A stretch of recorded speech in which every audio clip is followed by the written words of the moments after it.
प्रच्छेदन कौरवादिहननं कुन्ती सुतापालनम् एतद्भागवतं पुराणकथितं श्रीकृष्णलीलामृतम् एतद्भागवतं पुराणकथितं શ્રીકૃષ્ણલીલામૃતમ.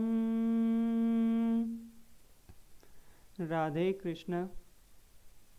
આપની સામે મેં અત્યારે જે શ્લોકનું ગાન કર્યું છે એ શ્લોક એટલે એક શ્લોકી શ્રીમદ ભાગવત.